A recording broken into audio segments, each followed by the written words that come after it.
Como eu falei, meu nome é Luiz Anunciação e eu sou psicometrista.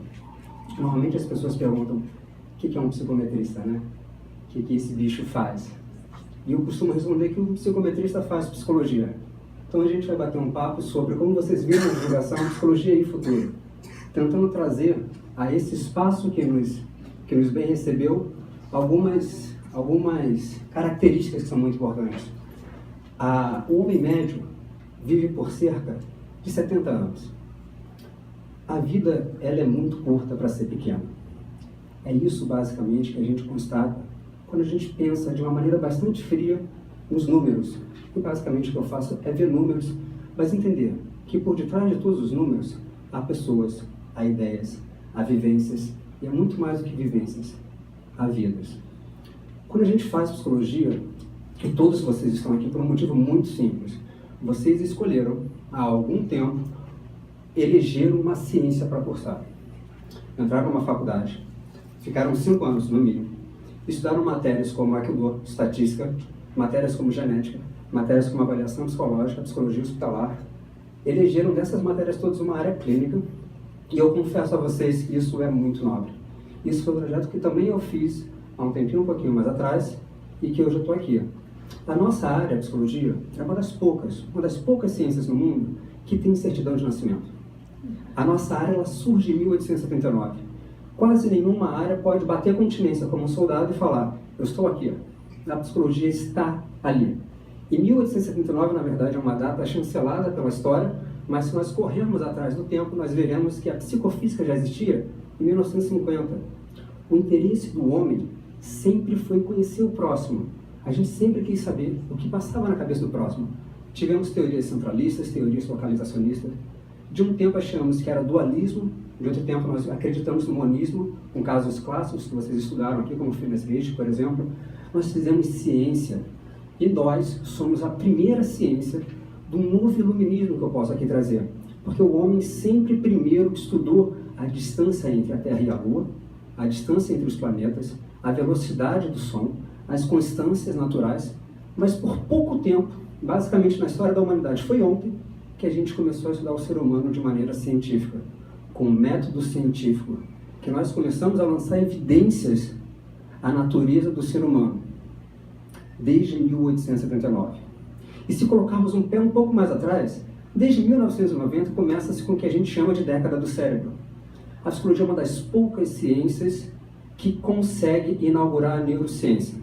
Eu vou tentar traçar um paralelo aqui, porque o que nós estamos falando é sobre aplicação profissional. Vocês fizeram um curso que capacitam vocês fizeram um curso que capacitam vocês, agregam valor à prática profissional de vocês.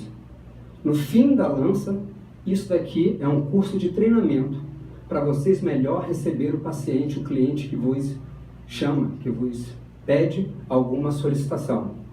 A psicologia, ela conseguiu traçar o panorama de como funciona a mente humana, pelo menos de uma maneira incipiente inicial.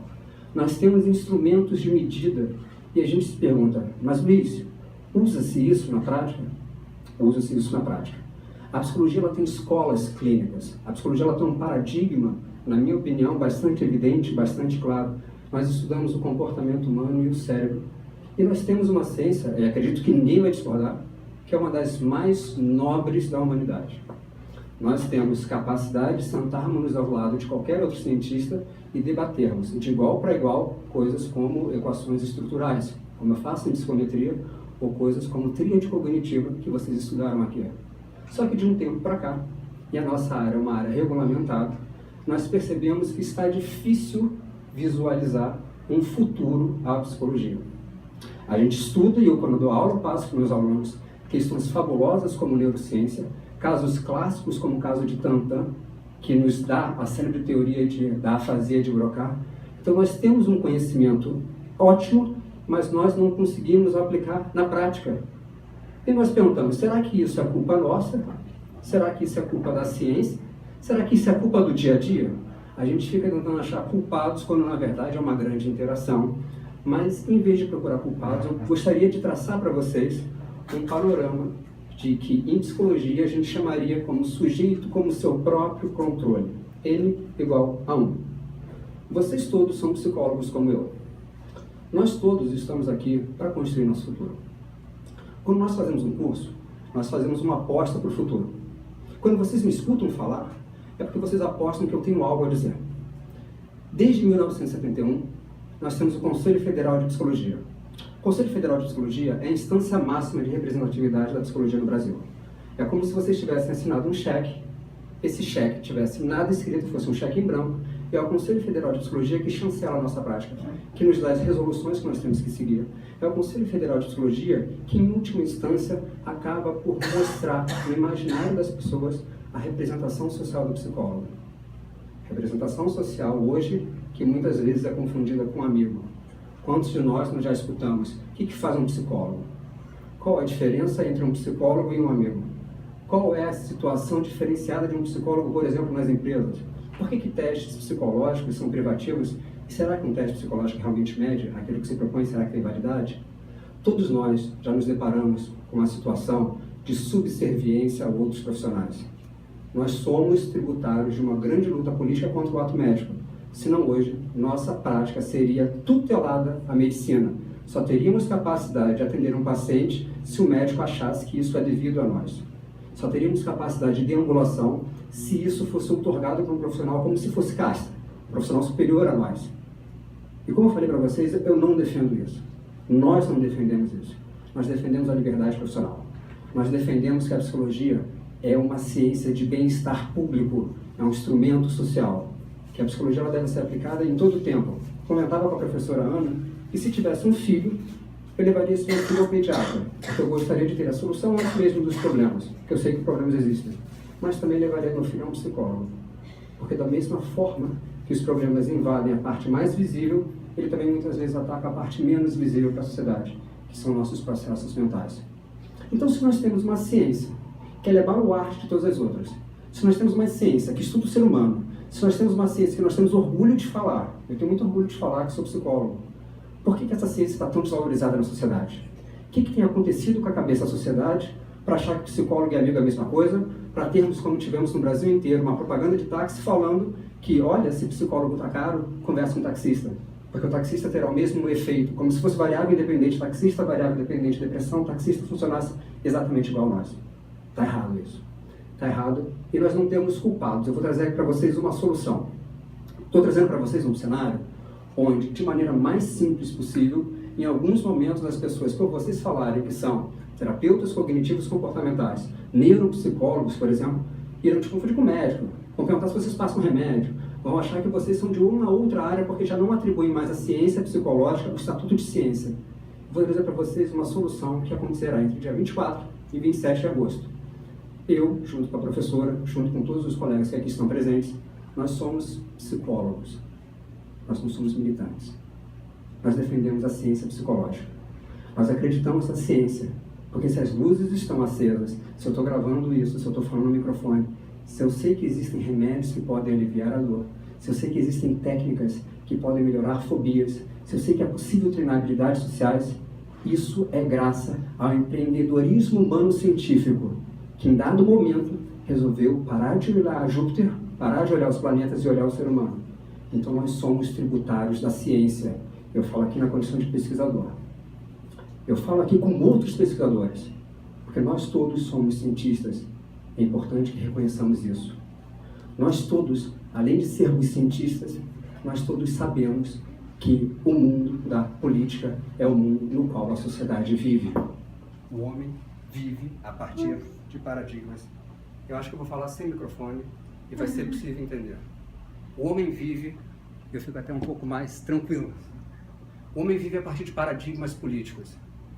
Desde muito classicamente a filosofia já trouxe para a gente que nós estamos numa grande polis. A política ela impera. O problema é que hoje, quando fala-se sobre política, as pessoas associam como numa correlação, política é igual a corrupção, político é igual a corrupto. Político é uma pessoa que vai fazer bem da máquina, vai fazer bem do erário para finalidades próprias. Então parece que quando eu me aproximo de vocês e falo que faço política em relação à psicologia, automaticamente a representação mental da grande maioria é o que esse cara quer com política. Mas primeiro eu falei, eu sou cientista. Sou cientista e aplico a ciência psicológica no meu dia a dia, nas avaliações psicológicas. Aplico a ciência psicológica nas coisas que faço. E defendo que a psicologia é uma das ciências mais importantes, se não a mais importante que há no trato humano. Só que, frente à desvalorização que nós temos, frente ao cenário quase que absurdo que nós temos de competir com colega, com bar, com bebida, é necessário que nós tenhamos uma ação política esta que consiga aglutinar pessoas movidas por ideias e, a partir dessas ideias, nós modificarmos o nosso cenário. Isso é o nosso segundo ponto. Nosso segundo ponto é muito claro. Nós somos cientistas, mas nós todos aqui somos seres políticos. Somos agentes políticos de uma política sem partidos. Aqui ninguém tem partido.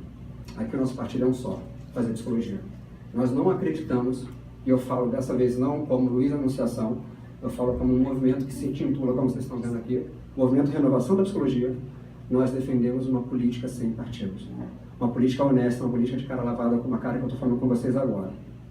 Uma política que se baseie na ciência. Uma política que seja sem partidos e, principalmente, que não se esqueça que eu comecei esse discurso falando que vocês, em dado momento, fizeram um treinamento aqui. Um treinamento muito claro e muito efetivo para atender pacientes, concordam? Em algum momento baterão pacientes nos consultórios de vocês com problemas. Como é que a gente trata o ser humano? Com o maior respeito possível. Fazer ciência é fazer direitos humanos. Aplicar a ciência de maneira ética, de maneira metodologicamente embasada, compromissada com os resultados, sem uma ideologia por detrás de bad science, é se importar com os direitos humanos. São esses três pilares que faltam desde muito tempo na política da psicologia brasileira. Nós temos um entendimento que deixaram o barco à deriva no mar revolto, que a gente não consegue mais sair de uma situação onde, por mais que a gente corra, a gente patina como aquele cara no gelo, que patina e não sai do lugar.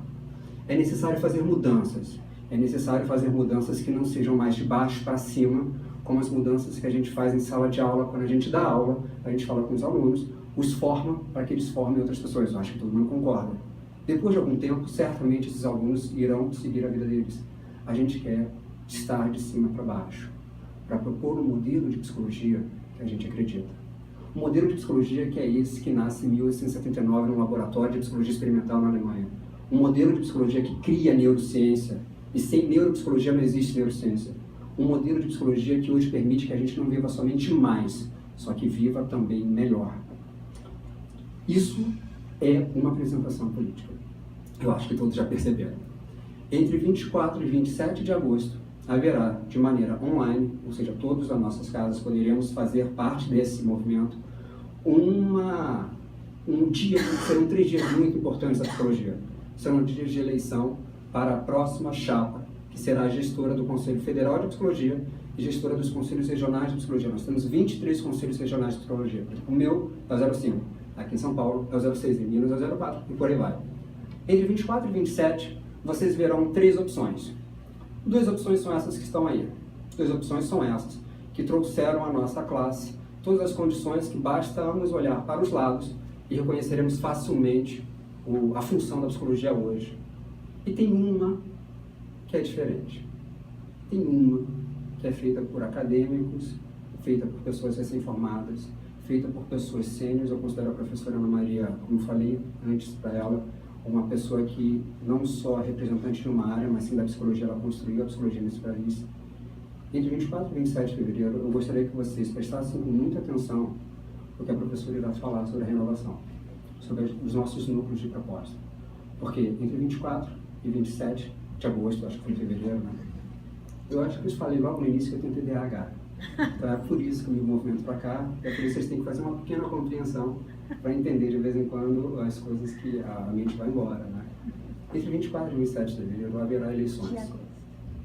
De agosto. Faltou medicamento, faltou treinar habilidades voltadas a focar. Entre 24 e 27 de agosto desse ano 2016, haverá eleições para o Conselho Federal de Psicologia. Eu represento aqui um time bastante coeso, um time muito motivado. Um time muito motivado para fazer diferente e não só ser diferente, para fazer a diferença. Porque como eu falei logo no início, a vida é muito curta para ser pequena. Eu quero me dirigir a vocês com a maior sinceridade do mundo e deixar que a professora Ana Maria apresente as nossas propostas da renovação e convidá-los todos, de agora, a já imaginar o dia 28 de agosto deste ano, que vai ser um dia onde nós poderemos finalmente voltar e, há alguns passos atrás, retomar o caminho que começa no Laboratório de Psicologia Experimental na Alemanha, que começa com Fundação de Neurociência por volta de 1970, começa com confecção de neuropsicologia por volta de 1970 e 80. Eu quero retomar esse caminho da maneira mais simples, esse caminho da maneira mais forte possível. Eu agradeço vocês aqui. Eu sei que sábado, por volta de 4h30, já não é mais quase ninguém que aguenta. Então eu tenho um público extremamente enviesado, porque é um público estudioso por demais, é um público que até me atura por muito tempo. Então primeiro eu quero agradecer muito a vocês por estarem aqui. E eu gostaria de convidá-los a todos nós juntos, sairmos de uma metodologia de N igual a 1 e pensarmos no coletivo. Nós podemos mais. Nós psicólogos, nós sempre fomos treinados para ouvir, só que nesse momento, é um momento que nós temos que falar. Eu agradeço a vocês e vou deixar a palavra para a professora Ana Maria. Muito obrigado.